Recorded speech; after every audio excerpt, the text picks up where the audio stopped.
कैसे ख्याल आया कि अब एचडीएफसी बैंक से क्विट करना है और अपना स्टार्टअप डालना है? मुझे ऐसा लगा कि मैं अपने कंफर्ट जोन से बाहर निकल सकती हूँ और कुछ एक नया एक सोसाइटी के लिए मैं क्रिएट कर सकती हूँ। वो कौन सा मोमेंट था जब आपने सोचा कि मुझे धर्म को टेक्नोलॉजी से जोड़ना चाहिए? एक सही पंडित को ढूंढना, एक सही तरीके से पूरा पूजा कराना, ये एक चैलेंज होता है। वहीं से मुझे ये दिमाग में आया कि अगर आज की डेट में हर चीज़ के लिए एप्लीकेशन हो सकता है, चीज़ें ऑनलाइन हो सकती हैं, अगर डिजिटल प्लेटफॉर्म का इन्वॉल्वमेंट है तो डिवोशन, धर्म जैसी चीज़ों में क्यों नहीं। आपको लगता है कि भारत में अब वो वक्त आ गया है कि लोग पूजा को डिजिटली कराएं? धर्म एक ऐसी चीज़ है, ये कभी कभी साइलेंट हो सकती है पर कभी भी ख़त्म नहीं हो सकती। धर्म है, लोग स्पिरिचुअल हैं, बट शायद उनको वो चीज़ अभी तक मिल नहीं पाई है, वो प्लेटफॉर्म नहीं मिल पाया है जिस पे वो हमसे कनेक्ट कर पाएँ। क्या भविष्य में एआई पंडित संभव है? मेरा अपना मानना है कि जब तक इन्फॉर्मेशन आपके पास सही आ रही है, तो चाहे वो टेक्नोलॉजी हो या कोई और माध्यम हो, इन्फॉर्मेशन सही आप तक पहुंचनी चाहिए। नमस्कार, मैं हूं मनोज टिबड़ेवाल आकाश और आप देख रहे हैं डायनामाइट न्यूज पर देश का चर्चित podcast show the candid talk. आज का भारत पूरी तरह डिजिटल हो चुका है। बैंकिंग, शिक्षा, शॉपिंग, सब कुछ आपकी फिंगर टिप्स पर, यानी कि मोबाइल ऐप पर। लेकिन आज का बड़ा सवाल यह है कि क्या अब हमारी आस्था भी डिजिटल हो रही है? क्या पूजा एक ऑन डिमांड सेवा बन गई है या टेक्नोलॉजी सिर्फ श्रद्धा को नई पीढ़ी से जोड़ने का माध्यम है? इन्हीं सवालों के बीच आज हमारे साथ हैं तीर्थम ऐप की फाउंडर और सीईओ शुभांगी गुप्ता, जिन्होंने धर्म, परंपरा और टेक्नोलॉजी के बीच एक नया ब्रिज बनाने की कोशिश की है। आज की बातचीत सिर्फ एक स्टार्टअप की कहानी नहीं, बल्कि विश्वास, नवाचार और भविष्य की दिशा पर एक खुली चर्चा है। शुभांगी जी, बहुत स्वागत है आपका देश के चर्चित podcast show the candid talk में। नमस्कार। हम आपसे जानना चाहेंगे पहले तो आपकी पढ़ाई लिखाई के बारे में, आपकी पारिवारिक बैकग्राउंड के बारे में। जी बिल्कुल। मैं यूपी के एक छोटे से शहर जौनपुर से बिलोंग करती हूँ और मेरी इनिशियल स्कूलिंग जौनपुर से ही हुई। घर का वैल्यू सिस्टम सिंपल लेकिन बहुत ही स्ट्रॉन्ग था। Discipline, punctuality and spirituality. और आगे की पढ़ाई के लिए मैं दिल्ली शिफ्ट हुई और दिल्ली से ही मैंने एमबीए किया मार्केटिंग में और मैंने करीब 10 साल से ऊपर सेल्स एंड मार्केटिंग में जॉब किया। इस जर्नी ने मुझे लोगों से कनेक्ट करना, ट्रस्ट करना, लॉन्ग टर्म थिंकिंग डिसीजंस लेने में काफ़ी मदद किया। और वही मेरी जो प्रोफेशनल एक्सपोजर था, जो प्रोफेशनल करियर था, वो मेरे आगे के डिसीजंस में भी रिफ्लेक्ट करता है। और उसी सोच के साथ मैंने अपने एक्सपीरियंस को तीर्थम में भी रिफ्लेक्ट करने की कोशिश की है। शुभांगी जी, आप एचडीएफसी बैंक में अच्छी खासी नौकरी कर रही थी। जी बिल्कुल। फिर कैसे ख्याल आया कि अब एचडीएफसी बैंक से क्विट करना है और अपना स्टार्टअप डालना है? देखिए, ये डिसीजन अचानक से नहीं हुआ। एक तरीके से ये कैलकुलेटेड रिस्क होता है। बैंकिंग जॉब ने मुझे काफ़ी कुछ सिखाया है, कैसे ट्रस्ट, स्केल, प्रोसेसेस होता है, ये सब चीज़ों के बारे में मैंने वहीं से सीखा। लेकिन एक समय के बाद मुझे ऐसा लगा कि मैं कुछ ऐसा बिल्ड करना चाहती हूँ जो लोगों से रियल कनेक्शन सेटअप कर पाए। ये सोचने के बाद मुझे ऐसा लगा कि मैं अपने कंफर्ट जोन से बाहर निकल सकती हूँ और कुछ एक नया एक सोसाइटी के लिए मैं क्रिएट कर सकती हूँ। तीर्थम के बारे में अब हमें विस्तार से हमारे दर्शकों को बताइए कि तीर्थम दरअसल है क्या? जी बिल्कुल। तीर्थम बेसिकली एक सर्विस प्लेटफॉर्म है जिसके माध्यम से हम चाहते हैं कि लोग स्पिरिचुअलिटी से कनेक्ट करें। स्पेशली अगर मैं मेट्रो सिटीज़ की बात करूं तो यहाँ पे लोग बाहर से आते हैं, अदर सिटीज़ से आते हैं और जब वो यहाँ पे शिफ्ट करते हैं सो कहीं ना कहीं हमारी जो कल्चरल वैल्यूज़ होती है वो यहाँ पे भी सर्च करने की कोशिश करते हैं। वो स्पिरिचुअलिटी हो सकती है, डिवोशन हो सकता है, पूजा रिचुअल्स हो सकते हैं, और इस तरीके की प्रॉब्लम्स स्पेशली जो आउटसाइड से आते हैं, जो बाहर से आते हैं, वो ये प्रॉब्लम्स को फेस करते हैं। हमने ये जो एक प्रॉब्लम है, एक जो गैप है, उसको फिल करने की कोशिश की है। सो तीर्थम बेसिकली एक एप्लीकेशन है जो कि आपको स्पिरिचुअलिटी से कनेक्ट करता है। जैसा हम सब जानते हैं कि आज की डेट में शॉपिंग का, ट्रैवल का, फूड का, हर चीज़ का ऐप है और हम हमेशा इन सब चीज़ों के लिए ऐप को यूज़ करते हैं। लेकिन आज भी कहीं ना कहीं स्पिरिचुअल गाइडेंस और फेथ के लिए लोग स्ट्रगल करते हैं। सो मुझे ऐसा लगा कि टेक्नोलॉजी अगर एजुकेशन, हेल्थ केयर में आ सकती है तो डिवोशन में क्यों नहीं आ सकती है। तो तीर्थम पर किस किस तरह की सुविधाएं आम लोगों के लिए उपलब्ध हैं? तीर्थम एक एप्लीकेशन है, एक फुल फ्लेजेड एप्लीकेशन है। अगर आप इसको डाउनलोड करते हैं सो इसमें आपको हिंदू धर्म की सारी पूजाओं के रिचुअल्स की फैसिलिटी है। कोई भी यूज़र कुंडली डाउनलोड कर सकता है।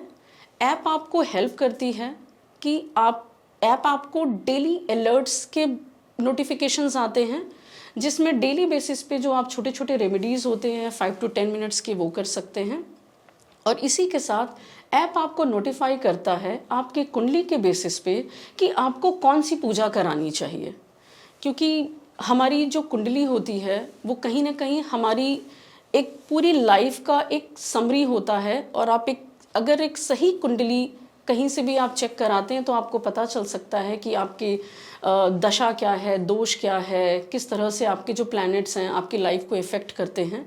सो हमारा एप्लीकेशन आपको राइट पूजा रिकमेंड करता है एंड अल्टीमेटली आप हमारे ही प्लेटफॉर्म से जो भी पूजा ऐप आपको रिकमेंड करता है वो बुक कर सकते हैं और हम एज अ प्लेटफॉर्म आपके घर पे पूरे सही रिचुअल्स के अकॉर्डिंग पूजा परफॉर्म करवाते हैं। तो यानी कि आपके कहने का मतलब कि आप पूजा सामग्री भी उपलब्ध कराती हैं, पंडित जी भी उपलब्ध कराती हैं, क्या मैं सही समझ रहा हूँ? जी बिल्कुल। तीर्थम एक सर्विस प्लेटफॉर्म है जो आपके घर पे पूरी पूजा की अरेंजमेंट करता है, जिसके लिए हम आपके घर पे वेरीफाइड और सर्टिफाइड पंडित भेजते हैं। इसके साथ ही हम आपको पूरी पूजा सामग्री भी, एक प्रीमियम पूजा सामग्री आपके घर पे डिलीवर करते हैं। पंडित जी आपके घर पे आते हैं या आप उनको आचार्य बोल सकते हैं। वो विधि पूर्वक बिना किसी विधि को मिस किए पूजा को सही तरीके से संपन्न कराते हैं। वो कौन सा मोमेंट था जब आपने सोचा कि मुझे धर्म को टेक्नोलॉजी से जोड़ना चाहिए और तीर्थम ऐप के माध्यम से ही ऐसा किया जा सकता है? जी, इस पे तो सबसे पहले मैं एक रियल लाइफ प्रॉब्लम को बेस बना के आंसर करना चाहूँगी। यूजुअली हम हर एक हिंदू अपने घर में रेगुलर बेसिस पे भी पूजा कराते हैं। हर फैमिली एक साल में 2 से 3 तो पूजा करवा ही लेती हैं। कुछ ओकेशन वाइज होती हैं और कुछ हम ऐसे भी घर की शांति के लिए भी करवाते हैं। ये मैंने खुद पर्सनली ऑब्जर्व किया है, मेरा पर्सनल एक्सपीरियंस है कि हमने अपने घर पे एक पूजा प्लान किया था। पहले तो हमने ये ऑब्जर्व किया, जो पूजा का टाइमिंग था उसमें पंडित जी समय से पहुँचे नहीं, और ये तो एक कंसर्न था ही। और हमने ये अक्सर देखा है कि हमारे जब पंडित जी कोई भी पूजा की सामग्री लाते हैं तो वो उतनी ही सामग्री लाते हैं जिससे बस एक पूजा कंप्लीट हो जाए या संपन्न हो जाए। शायद हमने कभी इतना ये ऑब्जर्व भी नहीं किया है कि एक पूजा को सही तरीके से कराने के लिए करीब 30 से 32 प्रकार की सामग्री लगती हैं। ये सबसे पहला प्रॉब्लम मुझे वहीं से अराइज हुआ कि पंडित थोड़ी थोड़ी सामग्री लेके आए और बहुत ही जल्दी 1 से 1.5 घंटे के अंदर पूजा को कंप्लीट करके चले भी गए। वहाँ से हमें ये चीज़ रियलाइज़ हुआ कि जैसे ये प्रॉब्लम मैं फेस कर रही हूँ, ऐसे और भी बहुत से लोग होंगे, स्पेशली दिल्ली एनसीआर में और मेट्रो सिटीज़ में या टियर 1 या टियर 2 सिटीज़ में भी ये प्रॉब्लम एक कंसिस्टेंट प्रॉब्लम है। क्योंकि शायद हमने अगर इन प्रॉब्लम्स के बारे में डिस्कस नहीं किया है तो ये कभी सामने नहीं आती हैं, बट कहीं ना कहीं एक सही पंडित को ढूंढना, एक सही तरीके से पूरा पूजा कराना, ये एक चैलेंज होता है। वहीं से मुझे ये दिमाग में आया कि अगर आज की डेट में हर चीज़ के लिए एप्लीकेशन हो सकता है, चीज़ें ऑनलाइन हो सकती हैं, अगर डिजिटल प्लेटफॉर्म का इन्वॉल्वमेंट है, तो डिवोशन धर्म जैसी चीज़ों में क्यों नहीं। सो वहीं से ये मेरे दिमाग में आया जब मैं HDFC में थी, बिकॉज हम इस तरीके के क्लाइंट से भी मिलते हैं और कहीं ना कहीं मैंने पूरा बैंकिंग सिस्टम देखा है, आज वो भी कहीं ना कहीं पूरा ऐप तक पहुंच गया है। सो वहीं से ये चीज़ मेरे दिमाग में आई। तो अब तक तीर्थम पर किस तरह के लोग ज़्यादातर आपसे कनेक्टेड हुए, किस तरह की उनको सपोर्ट आपसे लेते हैं पूजा के लिए या कुंडली बनवाने के लिए, क्या अब तक का अनुभव रहा है? देखिए, अगर मैं अपने अनुभव की बात करूं, एक्सपीरियंस की बात करूं, तो ये एक लर्निंग कर्व मैं बोल सकती हूँ। काफ़ी हमने, जब हम किसी भी कस्टमर से कनेक्ट करते हैं, सो सिर्फ हमें उनको पूजा बेचने या पूजा सेल करने के पॉइंट ऑफ व्यू से बात नहीं करते हैं, हम उनकी प्रॉब्लम्स को पहले एड्रेस करते हैं। ऐसे लोग शायद हमें इसीलिए कनेक्ट कर रहे होंगे कि पहले तो वो थोड़ी सी इन्फॉर्मेशन लेना चाहते हैं कि अच्छा इस तरीके का भी कॉन्सेप्ट है, इस तरीके की भी सर्विस है, और दूसरा कहीं ना कहीं उनको प्रॉब्लम्स वो फेस करते हैं। जैसे अगर मुझे कभी कोई पूजा करानी है और मुझे पता है कि मुझे इस डेट पे पूजा करानी है, तो अक्सर लोगों को उस दिन के लिए, उस समय के लिए पंडित नहीं मिलते हैं। सो मेरे पास जो सबसे ज़्यादा प्रॉब्लम्स आती हैं वो इन्हीं चीज़ों को होती हैं कि या तो पंडित जी अवेलेबल नहीं होते हैं, या तो अगर वो आ जाते हैं तो बहुत लेट आते हैं। तो यहाँ से मैंने लोगों की प्रॉब्लम्स को समझना शुरू किया। एंड शुरू में एक कंपनी बनाने की अपनी एक जर्नी होती है जो काफ़ी स्ट्रगल वाली होती है, पर जैसे जैसे आप अपने कस्टमर को समझते जाते हैं, उनके प्रॉब्लम्स को एड्रेस करते हैं, आप कहीं ना कहीं सोल्यूशन की तरफ मूव करते हैं। सो इवेंचुअली यही हुआ है कि आज लोगों का हम पे ट्रस्ट है। ट्रस्ट इसलिए है क्योंकि हमने उनके घर में बहुत ही सही तरीके से विधि पूर्वक उनके प्रॉब्लम्स को एड्रेस करके उनके घर पे पूजा प्लान किया, एंड टू एंड एग्जीक्यूट किया। सर्टिफाइड पंडित उनके घर पे गए, पूरी पूजन सामग्री भेजी, करीब 2 से ढाई घंटे की विधिवत पंडित ने पूजा संपन्न करवाई है। वहाँ से उनको हम पे ट्रस्ट हुआ है, और एक बार अगर ट्रस्ट बन जाता है तो ऐसे हमारे पास आज की डेट में बहुत सारे कस्टमर हैं जो हमसे, किसी ने 3rd, किसी ने 4th, और एक तरीके से एक वो ट्रस्ट बिल्डिंग बनने के बाद वो हमसे पूजा करवाते रहते हैं। तो अभी किन किन शहरों में यह सुविधा आप उपलब्ध करा रही हैं? देखिए, अगर मैं बात करूं तो हमारी जो फैसिलिटीज़ हैं वो पूरे दिल्ली NCR में हैं, मुंबई में हैं, पुणे में हैं, और इसके अलावा अब जल्दी ही बैंगलोर एंड हैदराबाद में भी अपने सर्विसेज शुरू करने वाले हैं। आपके तीर्थम ऐप का रेवेन्यू मॉडल है क्या? देखिए, अगर मैं अपने रेवेन्यू मॉडल की बात करूं, सो सबसे पहले तो मैं इसको किसी ट्रांजैक्शन से रिलेट नहीं करूंगी। मुझे ऐसा लगता है कि शायद अब तक हमारे कस्टमर्स का हम पे, या हमारे यूज़र्स का हम पे ट्रस्ट हुआ है, इसी वजह से वो हमारे पास दोबारा हमसे पूजा करवाते हैं। अदरवाइज़ हमारे पैकेजेस होते हैं, हर एक पूजाओं के अलग अलग पैकेजेस हैं, जिस पैकेज में पंडित जी की दक्षिणा और पूजा सामग्री की जो कॉस्टिंग होती है वो इन्वॉल्व होती है, और एज अ पैकेज हम इसको अपने कस्टमर्स को बताते हैं, और एंड टू एंड एग्जीक्यूशन में बिलीव करते हैं। जब मैं एंड टू एंड एग्जीक्यूशन की बात करती हूँ, इसका मतलब है सामग्री डिलीवरी से लेके सही पंडित जी तक को पहुँचाना, और उसके बाद कस्टमर्स का फीडबैक लेना भी एक बहुत इम्पॉर्टेंट एस्पेक्ट होता है अपनी पूजाओं को सही तरीके से कराने के लिए। सो मैं इसको कहीं ना कहीं ट्रांजैक्शन से रिलेट नहीं करूँगी। मेरी कोशिश है कि मैं ज़्यादा से ज़्यादा लोगों तक पहुँचूँ और अपनी इस फैसिलिटीज़ के बारे में लोगों को मोटिवेट करूँ और उनको धर्म से जोड़ूँ। आपको लगता है कि भारत में अब वो वक्त आ गया है कि लोग पूजा को डिजिटली कराएं? जी बिल्कुल। देखिए, धर्म एक ऐसी चीज़ है, ये कभी कभी साइलेंट हो सकती है पर कभी भी ख़त्म नहीं हो सकती। शायद आज की जनरेशन बहुत ज़्यादा बिज़ी हैं, लोगों की लाइफस्टाइल बहुत बिज़ी है, टाइम की कमी है, एक्सेस की कमी है, कन्वीनियंस की कमी है, लेकिन कहीं ना कहीं डीप डाउन द लाइन हम इस चीज़ को बहुत अच्छे से समझते हैं, स्पिरिचुअलिटी क्या होती है, धर्म क्या होता है, डिवोशन क्या होता है। सो मैं इस चीज़ के साथ बिल्कुल अग्री नहीं करती हूँ कि ये ख़त्म हो गया है, क्योंकि मैं सबसे ज़्यादा आज की डेट में एक यंग पॉपुलेशन के साथ ही कनेक्ट करती हूँ, जो एक एल्डरली पॉपुलेशन होती है, वो तो कहीं ना कहीं एक पुराने मॉडल पे ही के ही जरिए पूजा करवाना चाहती हैं। लेकिन जो आज की जनरेशन है उनको दो ही चीज़ चाहिए, कन्वीनियंस और सही एक्सेस। तो इसलिए मुझे लगता है कि धर्म है, लोग स्पिरिचुअल हैं, बट शायद उनको वो चीज़ अभी तक मिल नहीं पाई है, वो प्लेटफॉर्म नहीं मिल पाया है जिस पे वो हमसे कनेक्ट कर पाएँ। एक चीज हम देखते हैं कि नॉर्थ इंडिया में और साउथ इंडिया में पूजा की पद्धतियां काफी अलग हमें दिखती हैं। जी बिल्कुल। अभी आपने बताया कि आने वाले दिनों में आप बेंगलुरु और हैदराबाद जैसे साउथ के स्टेट्स में भी ये सर्विस प्रोवाइड कराएंगी, तो कैसे आप इंश्योर करेंगे कि नॉर्थ और साउथ का जो गैप है, पूजा के तरीके हैं, उसको उनके हिसाब से मीट आउट करें? जी बिल्कुल। अगर मैं भारत देश की बात करूं तो वो कहते हैं कि यूनिटी इन डाइवर्सिटी है। हर एक स्टेट में अपने उनके कुछ कल्चर्स होते हैं, उनके अपने कुछ पूजा रिचुअल्स होते हैं।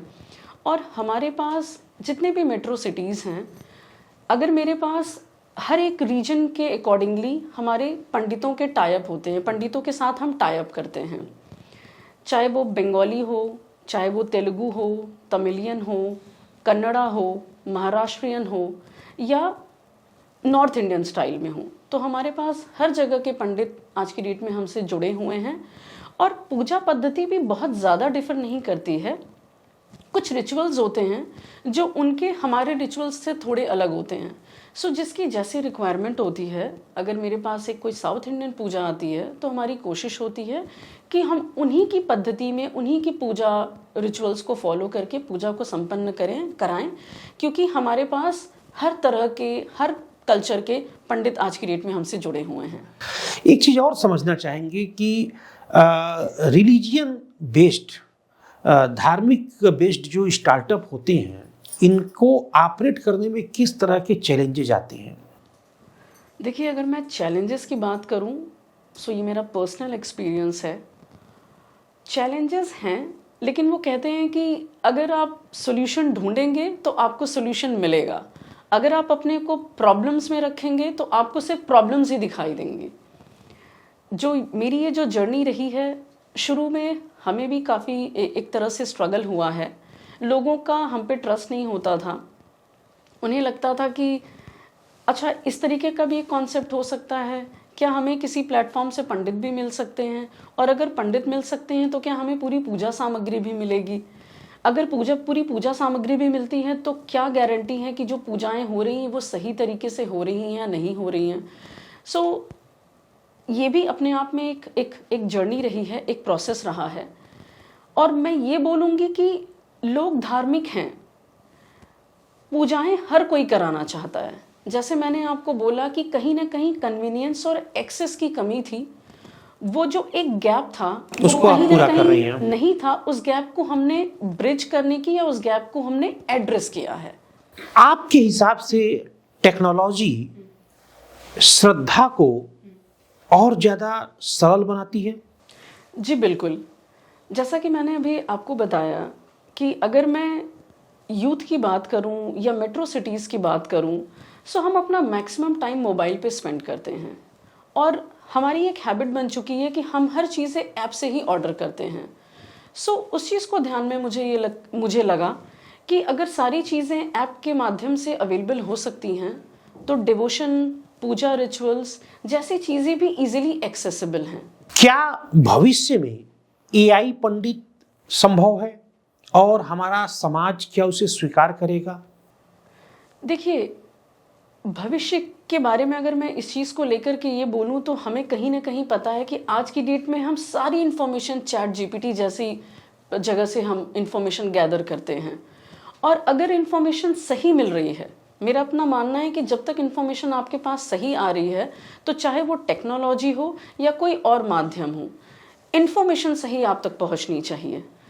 अगर मैं अपने एप्लीकेशन की बात करूं, सो हमारे एप्लीकेशन में एक फ़ीचर है जहां पे आप अपनी कुंडली डाउनलोड कर सकते हैं और हमारा ऐप खुद ही एआई लिंक्ड है। मतलब इसमें जो आपको रिकमेंडेशन मिलते हैं या जो ऐप आपको पूजा रिचुअल्स के बारे में आपको रिकमेंड करता है, वो सारा कुछ एआई से ही लिंक्ड है। सो एक प्रोसेस है जिसको समझने में लोगों को थोड़ा समय लग सकता है, बट अगर राइट इन्फॉर्मेशन दी गई तो मुझे ऐसा नहीं लगता है कि कल को एआई पंडित रिप्लेस नहीं होगा, ये बिल्कुल पॉसिबल है। जेन जी की बात करेंगे, आपको क्या लगता है कि जो हमारे समाज की युवा पीढ़ी है वो धर्म के नजदीक जा रही है, पूजा पाठ में ज्यादा आस्था रख रही है, या फिर इससे दूर जा रही है? देखिए, मेरा ऐसा मानना है कि जो आज की युवा पीढ़ी है वो काफ़ी स्मार्ट, समझदार और काफ़ी एक्सेसिबल हैं। जब मैं एक्सेसिबल बोलती हूँ तो इसका मतलब ये है कि ये आज की जनरेशन हर चीज़ को जानना चाहती है, समझना चाहती है।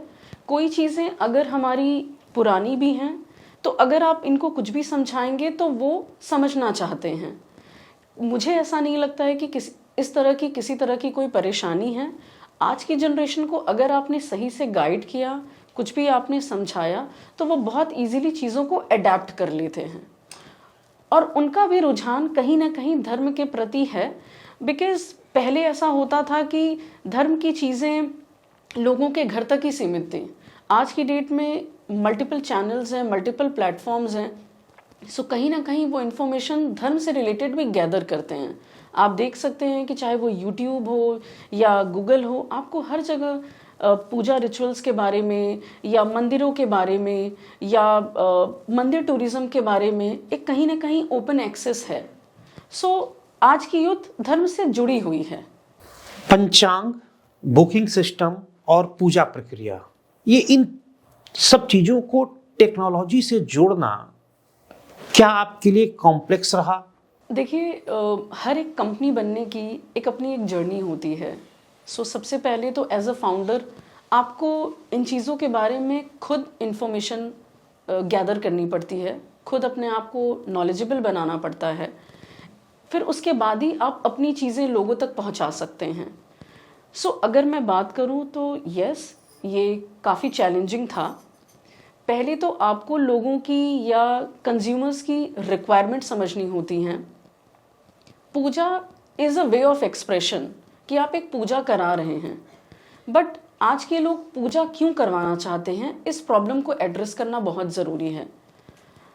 आज की यूथ में जो प्रॉब्लम्स हैं वो आप सबसे ज़्यादा ऑब्जर्व करेंगे कि करियर को लेके टेंशन होती है, जॉब को लेके टेंशन होती है, पढ़ाई की टेंशन होती है, और जब कुछ बन जाते हैं तो शादी को लेकर के भी टेंशन होती है। सो मुझे ऐसा लगता है मैंने इन सारे प्रॉब्लम्स को एड्रेस करने की कोशिश की है, और जब तक आप लोगों की प्रॉब्लम्स को समझेंगे नहीं तब तक आप उन्हें सही से गाइड नहीं कर सकते। और कुंडली, पंचांग या पूजा रिचुअल्स ये वे होते हैं लोगों को अपनी प्रॉब्लम्स को समझाने के लिए कि कुंडली के माध्यम से आप अपनी काफ़ी प्रॉब्लम्स को समझ सकते हैं, और अगर उसका हम राइट सॉल्यूशन दें तो आपकी प्रॉब्लम्स कम हो सकती हैं। सेम वे में अगर मैं बात करूं पंचांग की, तो बहुत सारी जो भी हमारी हिंदू धर्म की पूजाएं होती हैं वो कहीं ना कहीं पंचांग बेस्ड होते हैं। लोग देखना चाहते हैं, शुभ मुहूर्त में पूजा करना चाहते हैं। सो कहीं ना कहीं एक तरीके से ये एक कंप्लीट सर्विस है जिसमें जब भी आप पूजा कराएंगे तो उसमें पंचांग, कुंडली, पूजा रिचुअल्स, ये सारी की सारी चीज़ें इन्वॉल्व होती हैं। ऐप बेस्ड पूजा में मुझे लगता है ट्रस्ट बहुत मैटर करता है, तो आप कैसे इस ट्रस्ट को बनाने के लिए कस्टमर और आपके बीच कैसे इसको बिल्ड कर रही हैं, ट्रस्ट फैक्टर? जी बिल्कुल, आपने बहुत सही क्वेश्चन किया कि लोग हमारे प्लेटफॉर्म से पूजा क्यों बुक करें या हमारे ऐप से कोई पूजा क्यों बुक करेगा। सो इसका एक एंड टू एंड एग्जीक्यूशन होता है। कोई भी कस्टमर अगर आपके ऐप पे आता है या आपको कहीं पे भी ऑनलाइन चेक करता है तो कहीं ना कहीं लोग सबसे पहले आपकी पूजा रिचुअल्स की वीडियोस देखना चाहते हैं या टेस्टिमोनियल्स देखना चाहते हैं, रिव्यूज़ चेक करते हैं, आपसे पर्सनली कनेक्ट करते हैं, अपने इश्यूज़ बताते हैं, एंड देन उसके बाद ही धीरे धीरे आप पे ट्रस्ट बिल्डअप होता है। फ़ोटोज़, वीडियोज़, ये सारी चीज़ें शेयर होती हैं, उनको फिर हम पे भरोसा होता है, एंड देन उसके बाद ही एक प्रोसेस के बाद ही वो पूजा बुकिंग्स में कन्वर्ट होती हैं। सो हम उनकी प्रॉब्लम्स को पहले एड्रेस करते हैं, उनको प्रॉपर इन्फॉर्मेशन शेयर करते हैं in terms of puja, photos and videos. जब वो देखते हैं तो उनको थोड़ा सा ट्रस्ट बिल्डअप होता है, एंड देन उसके बाद ही वो पूजाओं के लिए जो भी वो पूजा कराना चाहें उसके लिए वो अग्री करते हैं। और जब हम उनके घर पे पूजा करवा देते हैं तो उनका कहीं ना कहीं फिर हम पे एक ट्रस्ट भी बन जाता है। सो ऑब्वियसली ये एक एंड टू एंड प्रोसेस होता है, राइट फ्रॉम पंडित जी पहुंचने से लेके सामग्री डिलीवरी से लेके पूजा के बाद कस्टमर से फीडबैक लेने का जो एक पूरा प्रोसेस है वो हमें काफ़ी हेल्प करता है। जो लोग आपका यह प्रोग्राम देख रहे हैं इस वक्त डायनामाइट न्यूज़ के प्लेटफॉर्म पे, उसमें से अगर कोई पंडित है और वो आपके प्लेटफॉर्म पर आकर तीर्थम पर अपनी सर्विसेज देना चाहता है तो उसे क्या करना होगा? जी बिल्कुल, इसके लिए हमने एक पूरा एक प्रोसेस बनाया हुआ है। हम ऐसे ही किसी पंडित को अपने प्लेटफॉर्म के साथ नहीं जोड़ सकते। हम पंडित की क्रेडेंशियल्स या उनकी राइटफुल इन्फॉर्मेशन सबसे पहले उनसे मांगते हैं, उनकी डिटेल्स लेते हैं। जैसे आप अपनी क्रेडेंशियल्स शेयर करें जिसमें आपका आधार कार्ड हो गया, पैन कार्ड हो गया, आपने अपनी शिक्षा कहाँ से प्राप्त की है उसके भी वो इन्फॉर्मेशन भी हम गैदर करते हैं। प्लस इसके साथ हम उनके जो वो अपनी कोई पूजा जो भी जहाँ कहीं पे भी उन्होंने परफॉर्म किया है उसके वीडियोस लेने के बाद ही हम उनको अपने प्लेटफॉर्म के साथ जोड़ते हैं। हमारे प्लेटफॉर्म पे सारे ही जो पंडित हैं हम उनको पंडित ना बोल के आचार्य बोलते हैं, क्योंकि सबने डिग्री ली हुई है। ज़्यादातर लोग ने आचार्य किया हुआ है। आचार्य का मतलब है जिन्होंने अपनी वैदिक पूजा रिचुअल्स की पढ़ाई में मास्टर्स किया हो या पोस्ट ग्रेजुएशन किया हो। सो उसके बाद ही उनका पूरा प्रोफाइल क्रिएट करते हैं और वो हमारे ऐप पे अपलोड होता है जिससे कस्टमर खुद चेक भी कर सकता है। पूजा किस किस तरह की आप कराती हैं? जैसे मेरे को ध्यान आ रहा है, मान लीजिए कोई गृह प्रवेश की पूजा कराना चाहता है, कोई सुंदरकांड की पाठ कराना चाहता है, कोई विवाह के लिए ब्राह्मण खोजना चाहता है। किस किस तरह की पूजा के लिए आपके पास ये आचार्य उपलब्ध रहते हैं? देखिए, हमारे प्लेटफॉर्म के थ्रू हम हिंदू धर्म की सारी पूजाएं करवाते हैं। बर्थ रिचुअल से लेके डेथ रिचुअल्स तक कोई भी हमें कनेक्ट कर सकता है और हम उनको end to end service offer करते हैं। अगर मैं बात करूं किसी को बर्थ रिलेटेड पूजा करानी है, सो हमारे पास ऐसे भी पंडित हैं जो बर्थ रिचुअल से रिलेटेड आपके यहाँ पे पूजा करवा सकते हैं। अगर आपको किसी तरह का कोई पाठ कराना है तो उसके लिए हमारी एक अलग तरीके की टीम है, क्योंकि ये इनकी अपनी एक ग्रुप होती है, ये ग्रुप में जाते हैं और पूजा को परफॉर्म करते हैं। अगर कोई शादी के लिए भी पंडित देख रहे हैं या चाहते हैं कि उनको कोई सामग्री भी प्रोवाइड करा दे, अच्छे पंडित भी भेज दे, तो उसकी भी हमारे प्लेटफॉर्म पे सुविधा है। और इसी के साथ हम डेथ रिचुअल्स को भी केटर करते हैं। किसी को अपने घर पे बरसी की पूजा करानी है या गरुड़ पुराण का पाठ कराना है तो इस तरह की भी सुविधाएं हमारे प्लेटफॉर्म। और जो सामग्री आप भेजती हैं ये शुद्ध रहे, ये कैसे आप इंश्योर करती हैं? देखिए, ये सामग्री शुद्ध रहे इसके लिए हम इस पे क्वालिटी कंट्रोल मेंटेन करते हैं। हम कोई भी सामग्री जो प्रोक्योर करते हैं वो इन हाउस है। हम अपने सामने ही सारी जो भी पूजा जो भी बॉक्सेस होते हैं, जो हम सामग्री की किट कस्टमर को डिलीवर करते हैं, वो अपने सामने ही बनाते हैं ताकि क्वालिटी कंट्रोल मेंटेन हो। हमारी ये कोशिश होती है कि हम जो भी सामग्री दें वो हाई क्वालिटी की हों। हम कुछ रीजनेबल या हम लो क्वालिटी की सामग्री नहीं देते हैं। हमने एक सर्टेन एक बेंचमार्क सेट किया है कि हल्दी इस तरीके की होनी चाहिए या कुमकुम इस क्वालिटी की होनी चाहिए, या कपूर भी है तो वो भीमसेनी का होना चाहिए। घी में भी हम कोई वनस्पति घी नहीं देते हैं। हम मेंटेन करते हैं कि आपके पास शुद्ध देसी घी आपके घर तक पहुँचे, क्योंकि पूजा एक सेक्रेड रिचुअल होता है। सो हमारी ये कोशिश होती है कि हाई क्वालिटी की सामग्री हम इन हाउस हम सारी सामग्री हम खुद प्रोक्योर करते हैं और सारी सामग्री की पैकेजिंग, लॉजिस्टिक्स एंड शिपिंग पे कंट्रोल रखते हैं। एक चीज और समझना चाहते हैं यंग बच्चों के पॉइंट ऑफ व्यू से, जब आपके दिमाग में आया कि मुझे तीर्थम लॉन्च करना है तो लोगों की क्या प्रतिक्रिया थी, खास तौर पे अपने लोगों की? क्या कभी डिस्करेज जैसा भी माहौल बना? जी देखिए, मैं ऐसा तो बिल्कुल नहीं बोलूँगी कि कभी डिस्करेज जैसा माहौल बना, बिकॉज बाय गॉड्स ग्रेस मेरी फैमिली बहुत अच्छी है। जब फैमिली का सपोर्ट होता है तो बड़ी से बड़ी प्रॉब्लम्स भी आपको छोटी लगती हैं। मेरी इस जर्नी में मेरी पूरी फैमिली का सपोर्ट रहा, मेरे हस्बैंड की फैमिली से भी और मेरी अपनी फैमिली से भी पूरा का पूरा सपोर्ट रहा, और हमेशा सही गाइडेंस, सही तरीके से किस तरीके से इस जर्नी को आगे बढ़ाना है। तो कहीं ना कहीं मेरी पूरी फैमिली ने मुझे इस चीज़ के लिए सपोर्ट किया, इनकरेज किया कि आप ये कर सकते हो। किसी भी गिवन पॉइंट पे मुझे ऐसा नहीं लगा कि मैं अकेली पढ़ रही हूँ या मैं ये नहीं कर सकती हूँ। सो आई थिंक फैमिली का सपोर्ट होना बहुत ज़रूरी है। एक यंग एंटरप्रेन्योर के रूप में आपसे पूछना चाहेंगे कि क्या आपने कभी अपने जीवन में फेल्योर जैसी स्थिति का भी सामना किया? जी बिल्कुल। I think success and failures के बिना आपकी लाइफ इनकम्प्लीट होती है। अगर आप सक्सेस देखते हैं तो शायद कोई अगर सक्सेसफुल है तो पहले कभी उसने फेलियर भी देखा होगा।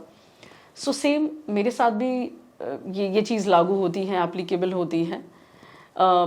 मैंने भी पहले जॉब किया है, 10+ ईयर्स का एक्सपीरियंस है।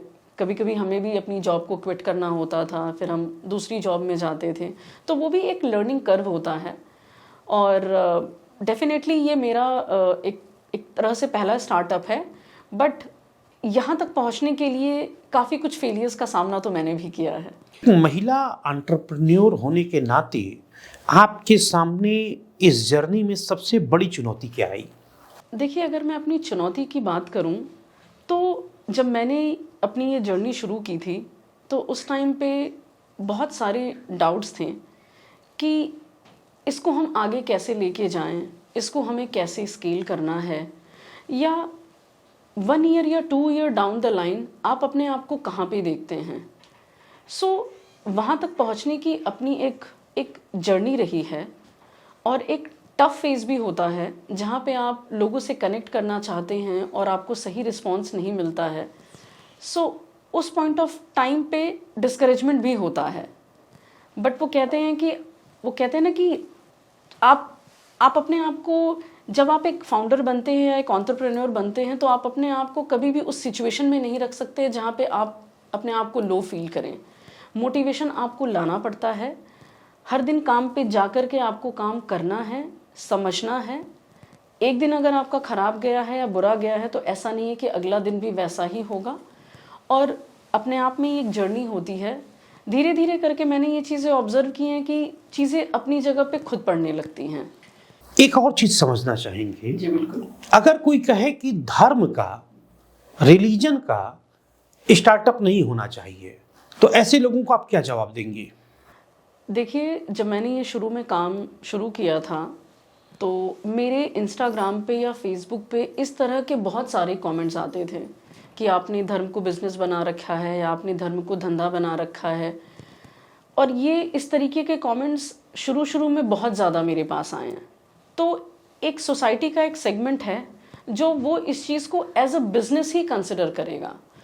उन्हें ये चीज़ नहीं समझ में आएगी कि आप सोसाइटी को कुछ देने की कोशिश कर रहे हैं, आप पूजा रिचुअल्स को या डिवोशन को या स्पिरिचुअलिटी को आप लोगों तक पहुंचा रहे हैं। सो ये भी आपको एक सेगमेंट मिलेगा जो आपको इस चीज़ को लेकर डिस्करेज करेगा। क्यों? क्योंकि उनको लगता है कि शायद उनका काम खराब होगा। और आज भी शायद ऐसे बहुत से लोग होंगे जो नहीं चाहते होंगे कि धर्म को हम माध्यम बनाएं या धर्म को हम टेक्नोलॉजी से जोड़ें या हम उसको डिजिटलाइज करें। सो इस तरीके के भी लोग हैं जो आपको डिस्करेज करेंगे, बट आपको सोसाइटी का एक ऐसे भी सेक्शन है जो इस चीज़ को बहुत अप्रिशिएट करते हैं। उनको ये कॉन्सेप्ट ही बहुत अच्छा लगता है कि आप एक कन्वीनियंस और एक्सेस देने की कोशिश कर रहे हैं, और जो आई थिंक जो एक एजुकेटेड लोग हैं वो हमेशा ही आपकी इस चीज़ को, आपके इस इनिशिएटिव को अप्रिशिएट करेंगे। क्या आपको लगता है कि हमारी सरकारों को फेथ बेस्ड स्टार्टअप्स को इनकरेज करना चाहिए और अधिक? जी बिल्कुल, मुझे ऐसा लगता है कि धर्म को हमें सेकेंडरी नहीं रखना है, और अगर हम पढ़ाई में, हेल्थ केयर में, एजुकेशन में, बैंकिंग में चीज़ों को डिजिटलाइज कर सकते हैं तो धर्म या डिवोशन इससे पीछे क्यों रहे या इसका एक्सेस उन्हें क्यों ना मिले। तो मुझे ऐसा लगता है कि गवर्नमेंट को इस चीज़ को मोटिवेट करना चाहिए। गवर्नमेंट भी अपने हिसाब से अपने अकॉर्डिंग ऐसी बहुत सी चीज़ों को इनिशिएट कर सकता है, और क्योंकि मुझे ऐसा लगता है कि मैंने इस चीज़ को इनिशिएट किया है तो मैं एक माध्यम बन सकती हूँ। शायद फ्यूचर में गवर्नमेंट का भी इसमें इन्वॉल्वमेंट हो, और जैसे हम काम कर रहे हैं इस तरीके से अलग अलग इश्यूज़ को रेस करने वाली ऐसी बहुत सी कंपनीज भी या ऐसे बहुत से स्टार्टअप्स भी आगे बन सकते हैं। सो देखिए, गवर्नमेंट का इन्वॉल्वमेंट बहुत ज़रूरी होता है इन सब चीज़ों में। अगर हम इन्वेस्टर्स के पॉइंट ऑफ व्यू से बात करें तो वो इस तरह के बिजनेस को क्यूरियोसिटी से देखते हैं या फिर काशन होकर? देखिए, आज के समय में जो भी इन्वेस्टर्स को हम अप्रोच करते हैं या समझते हैं, वो इसको दोनों ही तरीके से अज्यूम करते हैं, क्योंकि उनका सबसे बड़ा डाउट ये होता है कि इस तरीके के बिजनेस या स्टार्टअप किस लेवल तक स्केल कर सकते हैं, क्योंकि इस तरीके के स्टार्टअप्स अभी इंडिया में इतने हैं नहीं, तो उनको इसकी स्केलेबिलिटी पे डाउट होता है कि ये कितनी बड़ी कंपनी बन सकती है, इसका रीच क्या हो सकता है, क्या ये इंडिया के अलावा इंडिया के बाहर भी जो हमारे इंडियंस हैं, जो एनआरआई हैं, क्या वहाँ तक पे भी हम इसको स्केल कर सकते हैं या नहीं। तो कहीं ना कहीं वो स्केलेबिलिटी पे उनको थोड़ा सा डाउट होता है। तीर्थम को आप रिलीजियस बिजनेस मानेंगी या फिर सर्विस टेक स्टार्टअप, कैसे देखती हैं इन दोनों में? देखिए, अगर मैं ये बोलूं कि तीर्थम एक सर्विस टेक स्टार्टअप है, सो वो सही तरीके से मैं इसको समझूंगी, क्योंकि देखिए, आप कोई भी स्टार्टअप करें, अल्टीमेटली वो होता एक बिजनेस ही है, लेकिन आप किस तरीके से आप अपने बिजनेस को लोगों तक पहुंचाते हैं, ये सबसे इम्पॉर्टेंट होता है। जब मैं बोलती हूँ कि ये एक सर्विस टेक स्टार्टअप है, जहाँ पे भी टेक्नोलॉजी आ जाती है, वहाँ पे मतलब ये है कि आपने टेक्नोलॉजी को इन्वॉल्व किया है लोगों तक पहुँचने के लिए।